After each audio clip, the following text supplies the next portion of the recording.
এই গল্পটি সম্পূর্ণরূপে কল্পনাপ্রসূত। এর সাথে কোনো বাস্তব ব্যক্তি, ঘটনা বা স্থানের মিলিয়ে দেখা ঠিক নয়। কোনো চরিত্র বা ঘটনার সাথে বাস্তব জীবনের কোনো মিল থাকলে তা সম্পূর্ণরূপে কাকতালীয়। এই গল্পের উদ্দেশ্য শুধুমাত্র বিনোদন। নমস্কার বন্ধুরা, আমি রূপম আর আপনারা শুনছেন রূপম স্টোরি লাইন্স। আজ আমাদের বিশেষ নিবেদন রবীন্দ্রনাথ ঠাকুরের লেখা ডাকঘর। গল্পটা শুরু হচ্ছে, শুনতে থাকুন। ঠাকুরদা, হ্যাঁ আমি খেপেছি। তাই আজ এই সাদা কাগজে অক্ষর দেখতে পাচ্ছি। রাজা লিখেছেন তিনি স্বয়ং অমলকে দেখতে আসছেন। তিনি তার রাজকবিরাজকেও সঙ্গে করে আনছেন। অমল, ফকির, ওই যে ফকির, তার বাজনা বাজছে, শুনতে পাচ্ছ না? মোড়ল, হা হা হা হা, উনি আরেকটু না খেপলে শুনতে পাবেন না। অমল, মোড়ল মশাই, আমি মনে করতুম তুমি আমার উপর রাগ করেছ। তুমি আমাকে ভালোবাসো না।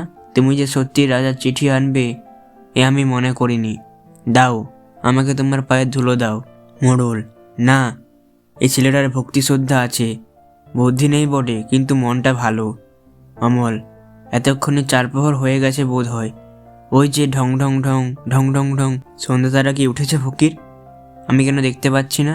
ঠাকুরদা, ওরা যে জানলা বন্ধ করে দিয়েছে, আমি খুলে দিচ্ছি। বাইরের দ্বারে আঘাত। মাধব দত্ত, ও কি? ওকে ওকে উৎপাত করছে? কার উৎপাতেই? বাইরে হইতে চিৎকার শুনতে পাওয়া গেল, দ্বার খোলো। মাধব দত্ত, কে তোমরা?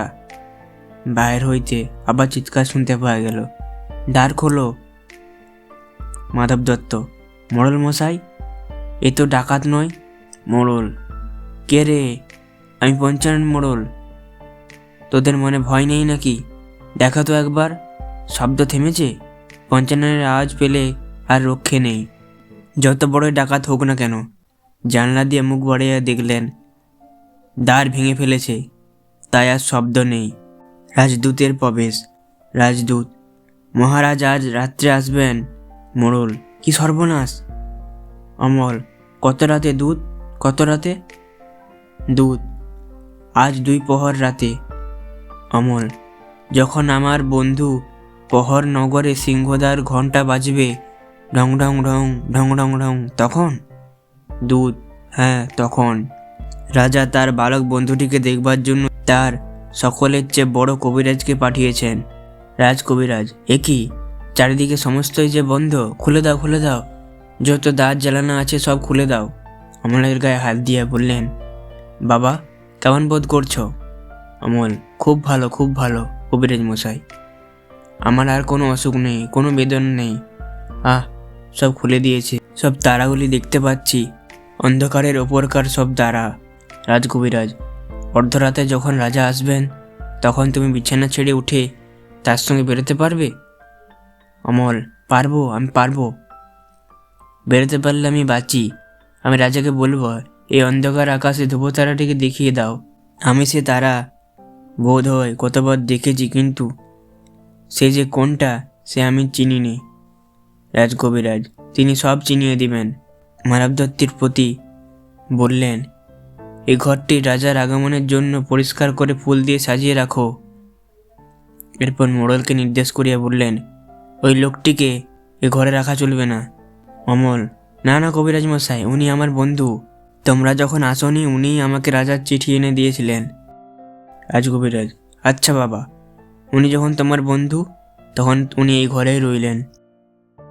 মাধব দত্ত অমলের কানে কানে বললেন, বাবা, রাজা তোমাকে ভালোবাসেন, তিনি স্বয়ং আজ আসছেন। তার কাছে আজ কিছু প্রার্থনা করো। আমাদের অবস্থা তো ভালো নয়, জানো তো সব। অমল, সে আমি সব ঠিক করে রেখেছি পিসেমশাই, সে তোমার কোনো ভাবনা নেই। মাধব দত্ত, কি ঠিক করেছো বাবা? অমল, আমি তার কাছে চাইবো তিনি যেন আমাকে তার ডাকঘরের ঘর করে দেন। আমি দেশে দেশে ঘরে ঘরে তার চিঠি বিলি করব। মাধব দত্ত ললাটে করাঘাত করিয়া, হায় আমার কপাল। অমল, পিসেমশাই, রাজা আসবেন, তার জন্য কি ভোগ দই করে রাখবে? দূত, তিনি বলে দিয়েছেন তোমাদের এখানে তার মুড়ি মুড়কির ভোগ হবে। অমল, মুড়ি মুড়কি?